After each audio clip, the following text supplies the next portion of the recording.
E hoje nós vamos falar sobre a nossa luta contra o mundo. Talvez os irmãos se lembrem de que semana passada o tema foi a nossa luta contra a carne. E o mundo, a carne e o diabo são os nossos inimigos. Essa é a grande vantagem da batalha espiritual. Você não tem que se preocupar com mais ninguém. Você só vai lutar com o mundo, a carne e o diabo. Tá certo que os três são grandes, mas você não precisa lutar com mais nada e mais ninguém. Só com o mundo, a carne e o diabo. Quarta-feira passada a gente falou sobre a luta contra a carne. E como é essa luta contra o mundo? Bom, temos que nos lembrar, e eu trago aqui uma citação do pastor Sammy Tippit, que o cristão tem que lutar em 3 zonas de ataque. A batalha interior, que é a batalha contra a carne, a batalha exterior, que é a batalha contra o mundo, e a batalha nas regiões celestes, que é a batalha contra o diabo. Mas o que é o mundo? Assim como ao falarmos sobre a carne, tivemos que explicar que a mesma palavra é usada em mais de um sentido na Bíblia. Por exemplo, a Bíblia fala que o verbo se fez carne, mas não é dessa carne que nós estamos falando, não é essa carne que nós combatemos. A Bíblia também fala que Deus amou o mundo, mas não é desse mundo que nós estamos falando, não é contra este mundo que nós temos que lutar. Às vezes na Bíblia, a palavra mundo aparece como sinônimo de humanidade ou de planeta Terra, e neste sentido é uma palavra bastante neutra. Mas em outras ocasiões, e é o contexto que vai definir o sentido, tudo bem? Em outras ocasiões, mundo é usada essa palavra no sentido de um contexto no qual nós estamos inseridos. Aí, mundo é o ambiente moral, espiritual, econômico, político, cultural e filosófico no qual estamos inseridos. Imagine o mundo como um grande caldeirão, dentro do qual nós temos uma sopa filosófica, moral, financeira, espiritual, e que tudo isso é misturado. E desde o dia que nós nascemos até o dia que nós morremos, nós estamos mergulhados dentro deste caldo. Porque, como Jesus disse, nós estamos no mundo. O mundo não pode estar em nós, mas nós estamos no mundo. Jesus disse, não peço que os tires do mundo, mas que os livres do maligno. Só vamos ficar livres do mundo quando chegarmos no céu. O grande desafio é ficar mergulhado nesse caldeirão e não deixar que ele nos cozinhe, que ele faça a nossa cabeça. Porque o mundo está a todo instante tentando fazer com que os seus princípios, ideias e valores penetre a nossa alma, o nosso espírito, a nossa mente, o nosso coração. Então esta é a batalha de nadar contra a corrente, de não fazer o que todo mundo faz, de não pensar como todo mundo pensa, mas de transformar-se pela renovação do nosso entendimento à luz da palavra de Deus. O mundo é inspirado pela carne, o mundo é manipulado pelo diabo. A Bíblia diz que Satanás é o príncipe deste mundo, é ele quem mexe as cordinhas. Governos, governantes, formadores de opinião, são apenas os fantoches que Satanás comanda com as cordinhas espirituais. E é por isso que o mundo é nosso inimigo, porque ele é aliado da carne e do diabo. Então temos que lutar também contra o mundo. O pastor Pascoal Piragini, pastor da Primeira Igreja Batista de Niterói, diz que a Bíblia fala que o mundo jaz no maligno. O que significa isso? Satanás criou seu reino próprio e se lançou neste mundo, sendo o príncipe dele. Trabalha para controlar a cultura, os meios de comunicação. trabalha para disseminar suas ideias de tal maneira que fortalezas se criem em nosso entendimento. Carnalidade, prostituição, imoralidade, drogas, aborto, violência, miséria, exploração, tudo isso faz parte da sopa, tudo isso faz parte do caldo, por inspiração de Satanás, por alimentação da carne. E é nesse contexto que o crente é desafiado a brilhar como astro no mundo. Olhem que desafio. A gente sabe que quanto mais escura é a noite, mais brilha a estrela. Somos então desafiados a, neste contexto de trevas, que é o mundo, a resplandecer como filhos e filhas de Deus. Vamos trabalhar um pouquinho. Pegue a sua Bíblia. Gálatas capítulo 6, verso 14. Ali está escrito assim. Paulo diz: mas longe esteja de mim gloriar-me, a não ser na cruz de nosso Senhor Jesus Cristo, pela qual o mundo está crucificado para mim e eu para o mundo. Aqui nós temos um homem de Deus, dizendo o seguinte: mundo, para mim você morreu. E me considere morto também para você. É isso que Paulo está dizendo. Paulo está dizendo, olha, o mundo foi crucificado para mim, e eu fui crucificado para o mundo. Que o mundo não espere nada de mim, porque eu não espero nada dele. Eu morri para o mundo. E, de certa forma, para o mundo, eu também morri. Porque, assim como o mundo morreu para mim, eu morri para ele. Ele não me considera, ele não me valoriza.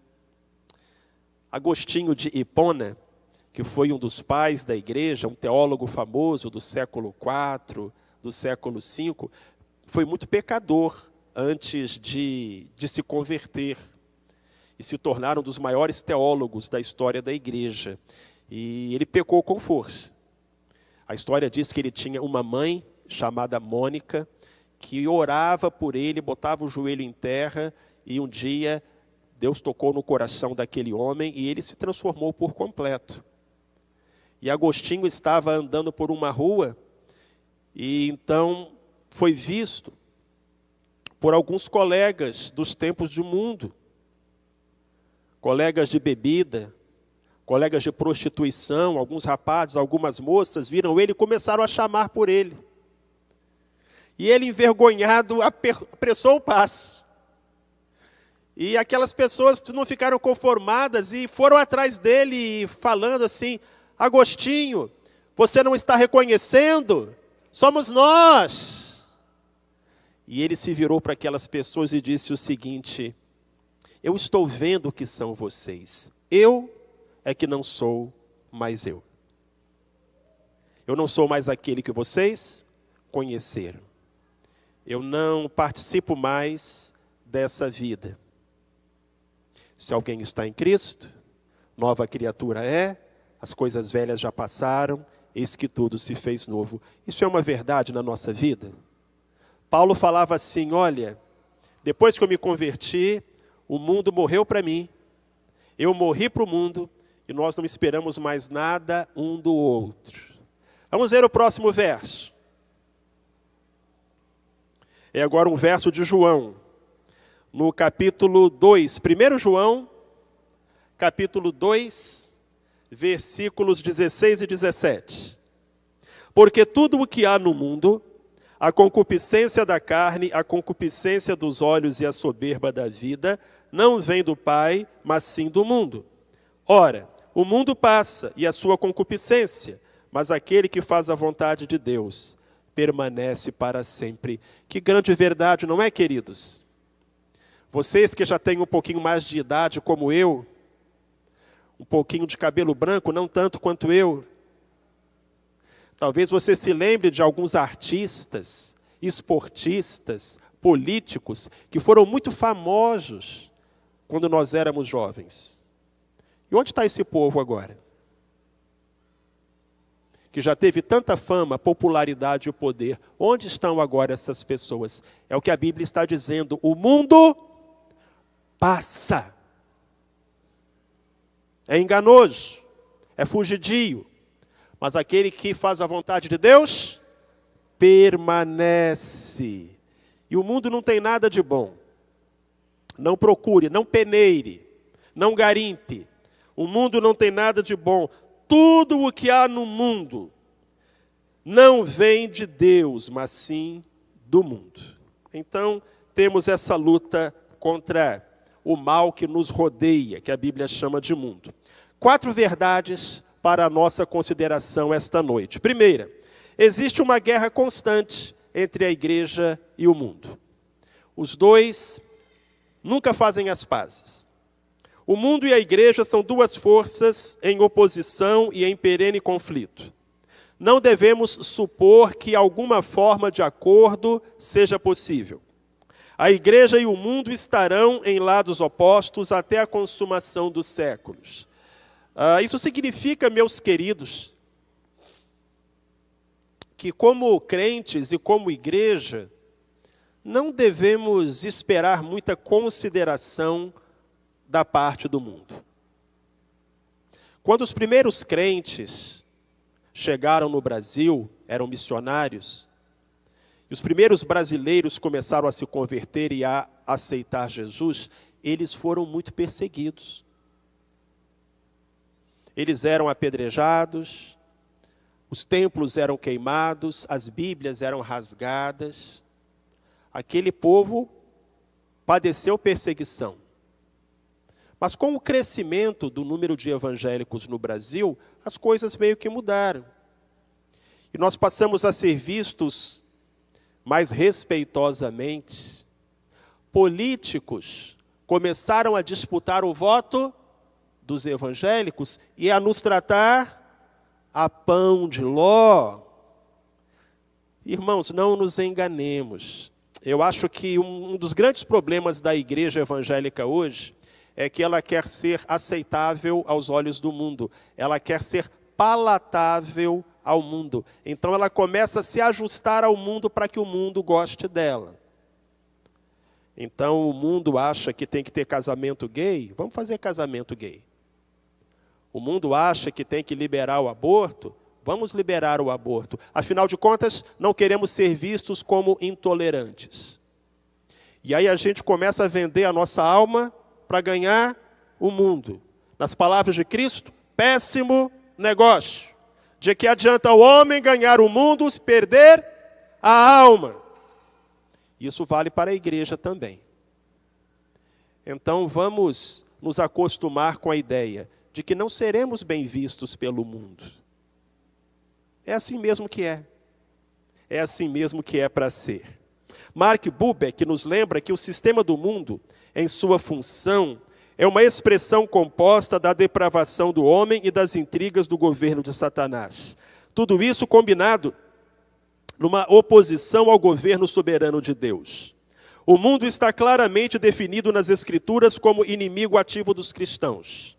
É um inimigo que devemos enfrentar agressivamente em nosso conflito espiritual. Isso diz um especialista na área de batalha espiritual. E a Bíblia, o que diz? Vamos ver? João, capítulo 15, versos 18 e 19, são palavras de Cristo. Vamos ler juntos, irmãos, em voz alta? Se o mundo vos odeia, sabei que primeiro do que a vós, me odiou a mim. Se fosseis do mundo, o mundo amaria o que era seu, mas porque não sois do mundo, antes eu vos escolhi do mundo, por isso é que o mundo vos odeia. Olha para mim, presta atenção. O que você espera do mundo? Eu espero que o mundo me odeie. Porque é isso que a Bíblia diz que eu devo esperar. Jesus falou assim: rapaz, se o mundo não gostou de mim, você acha que ele vai gostar de você? Eu fui crucificado. Romanos e judeus que se odiavam, se uniram para acabar comigo. Fariseus, saduceus, essênios, zelotes, que eram rivais, se uniram para me levar à cruz, tão odiado eu fui. Então é isso que a gente pode esperar. Agora sim, 1 João, capítulo 3, versículo 1. 1 João, capítulo 3, versículo 1. É o próximo slide. Vamos ler juntos? Vede que grande amor nos tem concedido o Pai, que fôssemos chamados filhos de Deus, e nós o somos.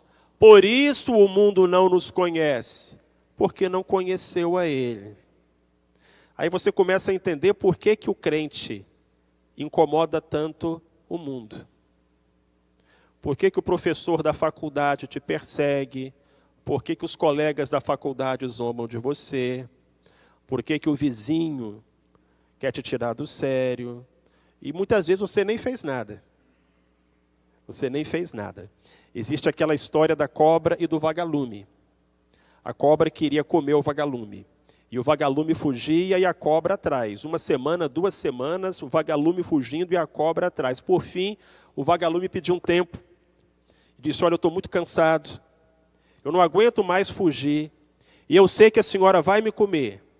Mas deixa eu lhe fazer algumas perguntas. Eu faço parte da sua cadeia alimentar? A cobra respondeu, não. Eu lhe fiz alguma coisa? A cobra respondeu, não. Então por que você vai me comer? E a cobra disse, porque eu não suporto ver a sua luz brilhar. E a gente está cercado de gente assim. A boa notícia é que essas pessoas, quando têm um encontro com Jesus Cristo, se tornam irmãos amorosos. Fala sério, só aqui entre nós, é segredo. Quem aqui hoje é servo de Deus e já teve raiva de crente? Não precisa levantar a mão.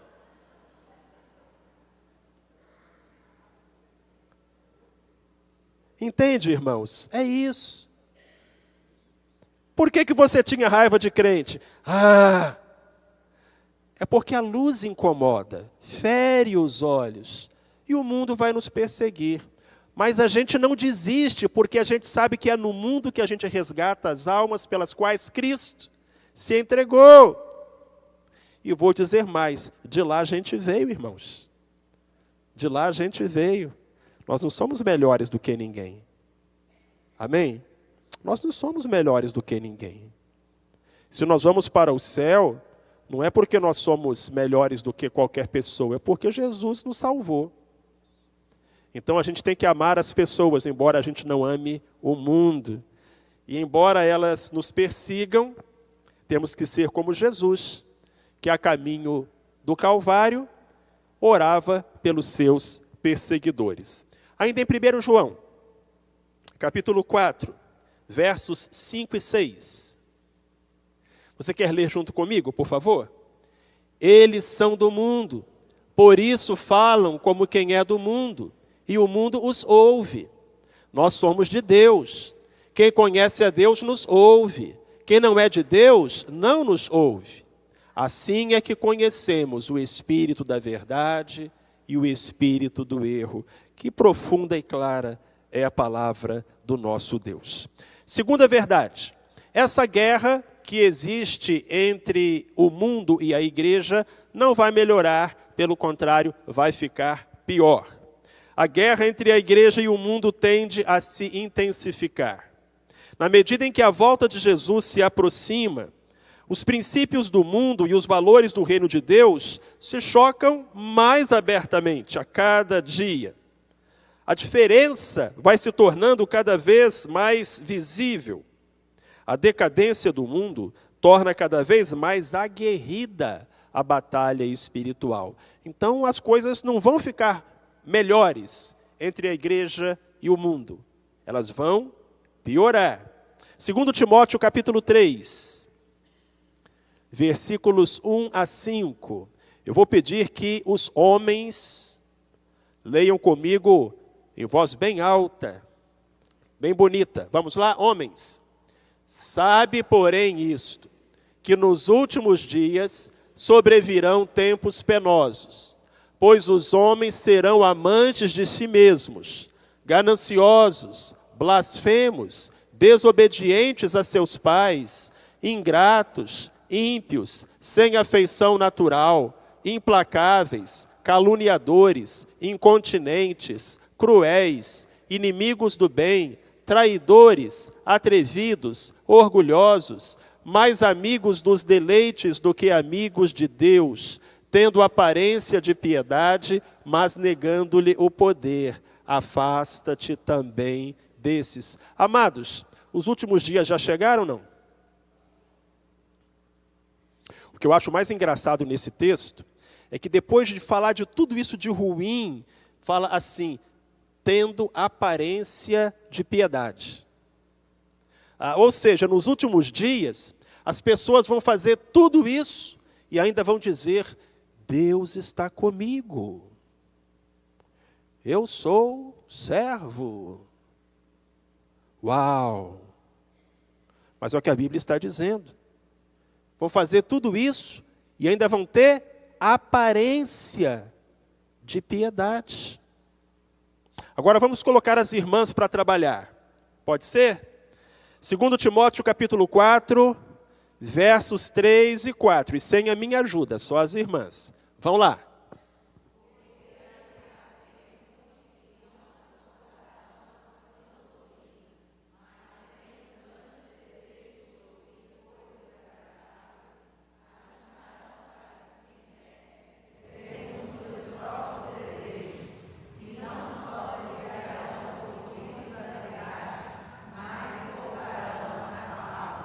Esse tempo já chegou, temos visto isso ao nosso redor. Mais um versinho, 1 João capítulo 4, versículo 1. Vamos ler juntos esse aqui, homens e mulheres.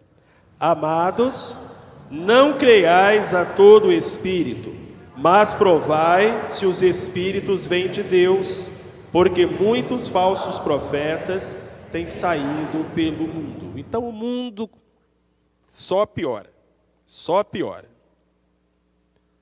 Agora, terceira verdade. Nessa batalha que sempre existiu e que só vai se intensificar, Deus batalha conosco. Então nós não estamos sós. Deus está ao nosso lado na batalha contra o mundo. Ainda que sejamos perseguidos, não estamos sós. Ainda que sejamos minoria, estamos do lado certo. O Senhor nos garante o seu auxílio diante das pressões e das perseguições do mundo. Por exemplo, Jesus, lá em João, capítulo 16, versículo 33, disse, tenho-vos dito estas coisas, para que em mim tenhais paz. No mundo tereis tribulações, mas tende bom ânimo, eu venci o mundo. João 16, 33. Cristo nos preparou. Ele disse que no mundo nós teríamos aflições, tribulações, dificuldades, lutas, mas que nós tivéssemos bom ânimo, porque Ele venceu o mundo, e nele nós somos mais do que vencedores. Outro verso precioso é o de 2 Coríntios, capítulo 4, e aí são os versos 8, 9 e 10. Ali Paulo fala sobre a realidade dos cristãos da época dele, e eu creio que também é a realidade dos cristãos de hoje.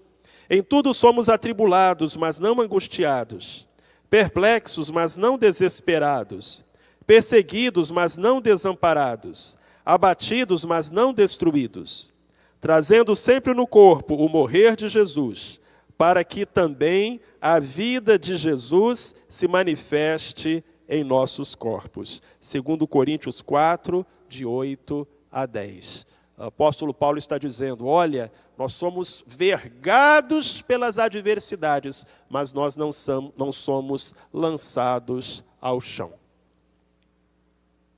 Porque Deus nos ajuda. Ele está conosco. Mais um versinho para considerarmos. 1 João capítulo 4, versículo 4. Quando eu disse para os irmãos que a gente só tem que lutar com o mundo, a carne e o diabo, os irmãos ficaram um pouco preocupados, não foi? Mas olha o que Jesus fala aqui em 1 João capítulo 4, versículo 4. Filhinhos, vós sois de Deus, e já os tendes vencido, porque maior é aquele que está em vós do que aquele que está no mundo. O mundo, a carne e o diabo são grandes, mas Jesus fala, vocês já venceram eles. Porque eu estou em vocês, e eu sou maior do que eles. Eu sou maior do que o mundo. Meu poder é maior do que todas as hostes de Satanás. Eu posso te salvar até mesmo dos erros e das limitações da sua própria carne. Então a gente tem que lembrar disso, que na nossa luta Deus está conosco. E para terminar, quarta verdade, temos uma missão a cumprir diante do mundo. O mundo não é apenas um inimigo, um adversário. O mundo é o nosso lugar de trabalho. Qual é o nosso trabalho? Testemunhar de Jesus. Ganhar vidas para Cristo. O papel da igreja não é se isolar ou se esconder. Precisamos testemunhar ao mundo para que almas se salvem. Podemos ser fortalecidos em meio às adversidades com que nos deparamos no mundo. O mundo é um inimigo tão cruel, tão insidioso, tão tentador, que ao longo destes 2000 anos de história do cristianismo, algumas pessoas entenderam que a única maneira de vencer o mundo seria se isolando dele. E essas pessoas foram para os desertos, subiram ao alto das montanhas, se isolaram nas florestas, foram morar em cavernas. Porque elas diziam, olha, a única maneira da gente não se deixar contaminar pelo mundo é a gente se isolando, se distanciando. Bem, essa não é a vontade de Deus, porque quando a gente se afasta do mundo, a gente deixa de influenciar o mundo. Jesus disse, vós sois o sal da terra. E o sal é para ser jogado na comida e dar sabor. Jesus disse, vós sois a luz do mundo. E a luz é para iluminar as trevas e abençoar vidas. O papel da igreja não é se isolar. O papel do crente não é se trancar. Ele está no mundo. Ele não é do mundo, mas ele está no mundo. Por uma razão, Deus quer usá-lo para abençoar vidas. Vamos ver alguns versinhos que falam sobre isso? Antes disso, eu quero fazer uma citação do pastor Russell Shedd. O mundo amaldiçoado por Deus não é necessariamente um obstáculo para quem busca, em primeiro lugar, o reino de Deus. Ainda que esbofeteado pelo mundo, o servo obediente encontrará precisamente nesse mundo um campo de batalha, uma universidade para ganhar medalhas e colar graus para a vida eterna. Amém. Vamos então ver alguns versinhos. Em Marcos 16, versículos 15 e 16, encontramos Jesus falando, ide por todo o mundo e pregai o evangelho a toda criatura. Quem crer e for batizado será salvo, mas quem não crer será condenado. O mundo precisa de Cristo e nós devemos anunciá-lo.